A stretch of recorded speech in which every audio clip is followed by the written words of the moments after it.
आपको जानकर हैरानी होगी कि इंडिया में 10 में से 2 कैंडिडेट मोस्टली आपको हर कंपनी में मिलेंगे जो फेक डॉक्यूमेंट दिखाकर या फेक सैलरी या फेक एक्सपीरियंस दिखाकर कंपनी में सिलेक्ट हुए हों। क्योंकि मोस्टली एचआर जो मिड साइज स्मॉल साइज जो कंपनी होती हैं, छोटी कंपनीज होती हैं, उसमें एचआर ज्वाइनिंग फॉर्मेलिटीज को, ऑन बोर्डिंग को कैजुअल लेते हैं। वो सोचते हैं कि जितने डॉक्यूमेंट हमारे पास आ गए सफिशिएंट हैं, जितने नहीं आए वो कैंडिडेट बाद में दे देगा। मोस्टली ऐसा देखा गया है कि ऑन बोर्डिंग को लेकर मिड साइज और स्मॉल साइज की कंपनीज में इतना स्ट्रिक्ट रूल नहीं है। बहुत से कैंडिडेट आपको ऐसा मिलेंगे जो अपने पूरे डॉक्यूमेंट ज्वाइनिंग के टाइम पर नहीं लेके जाते। कुछ कैंडिडेट जो सबसे इम्पोर्टेंट होता है अपना रिलीविंग लेटर वो मिस कर देते हैं। कुछ अपने आइडेंटिटी कार्ड नहीं लेके जाते, मतलब पैन कार्ड, आधार कार्ड नहीं लेके जाते। कुछ अपने एजुकेशनल सर्टिफिकेट नहीं ले जाते। वहां जाकर एचआर को बोलते हैं कि सर, मैम, मेरा रिलीविंग लेटर आने में 1 वीक लग जाएगा, तो प्लीज मुझे ज्वाइन करवा लीजिए, मैं आपको 1 वीक के बाद अपना रिलीविंग लेटर दे दूंगा। तो उस टाइम पर एक नॉर्मल एचआर, जहां पर ऑन बोर्डिंग के रूल इतने स्ट्रिक्ट नहीं है मोस्टली छोटी कंपनीज में, मिड साइज कंपनीज में, वहां पर एचआर बोलेगा कोई बात नहीं, आप अपना 1 वीक के बाद दे देना, आप ज्वाइनिंग करवा लो। लेकिन क्या आपको पता है, आपकी एक कैजुअलिटी आपकी कंपनी को लाखों का नुकसान करा सकती है, बहुत बड़ी प्रॉब्लम क्रिएट कर सकती है आपकी कंपनी के लिए। फाइनेंशियल लॉस हो सकता है, प्रॉपर्टी का लॉस हो सकता है, कई सारे इशू हो सकते हैं। मान लीजिए आपने एक कैंडिडेट को बिना उसका एड्रेस प्रूफ यानी आधार कार्ड वेरीफाई किए या उसका पिछला रिकॉर्ड वेरीफाई किए कंपनी में ज्वाइन करा लिया, और आपने प्रोजेक्ट के वर्क प्रेशर को देखते हुए उसको एक ऑफिशियल लैपटॉप प्रोवाइड करवा दिया, और वही कैंडिडेट 4 दिन के बाद आपकी कंपनी से गायब हो जाए, तब आप क्या करोगे? अब आप उस पर कोई लीगल एक्शन नहीं ले सकते, ना आपके पास उसका कोई वेरीफाइड एड्रेस है। ये था पहला नुकसान। दूसरा नुकसान जो हो सकता है, आपने अपनी कंपनी में सेल्स मैनेजर या किसी टेक मैनेजर को बिना डॉक्यूमेंट वेरीफाइड किए हायर कर लिया और उसको काम अलॉट कर दिया। ज्वाइन करते ही उसको कंपनी के प्रीमियम क्लाइंट्स का डाटाबेस का एक्सेस हो गया। एक हफ्ते के बाद वो एम्प्लॉय आपकी कंपनी का सारा डाटा लेकर आपके किसी दूसरे कंपटीटर की कंपनी ज्वाइन कर लेता है। उस एम्प्लॉय का पिछली कंपनी का रिलीविंग लेटर या कोई केवाईसी डॉक्यूमेंट अच्छे से वेरीफाई किया होता, उस पर लीगल एक्शन ले सकते थे। बट आपके पास प्रॉपर डॉक्यूमेंटेशन नहीं है, ना उसकी केवाईसी आपके पास वेरीफाइड है, ना उसका कोई रिलीविंग लेटर है। उस टाइम पर जो आपकी कंपनी को प्रॉब्लम होने वाली है वो अनबियरेबल है। जहां पर लैपटॉप चोरी हुआ वहां पर कंपनी को फाइनेंशियल लॉस हुआ। जहां पर क्लाइंट्स का डाटाबेस चोरी हुआ तो यहाँ पर कंपनी के जितने भी क्लाइंट्स थे, जहां से बिजनेस आ रहा था, वो सबसे बड़ा लॉस हुआ। तो आप इन एग्जाम्पल से समझ गए होंगे कि जब भी हम किसी कैंडिडेट को कंपनी में ज्वाइन करवाते हैं तो बिल्कुल भी कैजुअलिटी नहीं करनी चाहिए। कितना बड़ा लॉस हो सकता है अगर कंपनी प्रॉपर डॉक्यूमेंटेशन नहीं करती।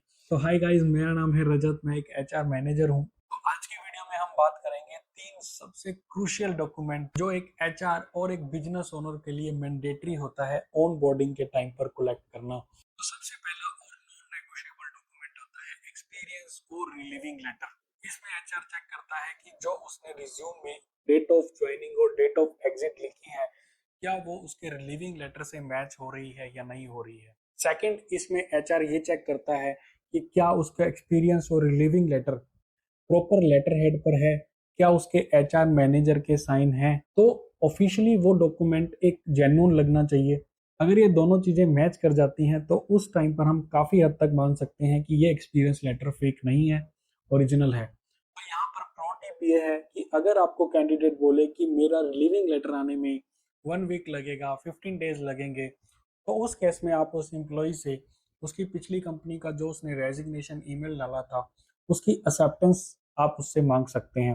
बट जो एक्सेप्टेंस है वो उस कंपनी के ऑफिशियल ईमेल आईडी से होनी चाहिए। अगर वो ऑफिशियल ईमेल आईडी से है तो आप उसको 1 वीक या 15 डेज का टाइम दे सकते हो, बट वो बहुत स्ट्रिक्ट टाइम होना चाहिए। अगर वो उस टाइम तक डॉक्यूमेंट ना सबमिट करे तो उसकी ज्वाइनिंग आप वॉइड कर दो। तो आप उससे रिटर्न ले सकते हो कि अगर वो 7 डेज या 15 डेज में अपना एक्सपीरियंस या रिलीविंग लेटर नहीं देगा तो उसकी ज्वाइनिंग वॉइड हो जाएगी और ऑफर लेटर टर्मिनेट हो जाएगा। सेकंड, जो मोस्ट इंपॉर्टेंट डॉक्यूमेंट आता है, last 3 month salary slip and bank statement.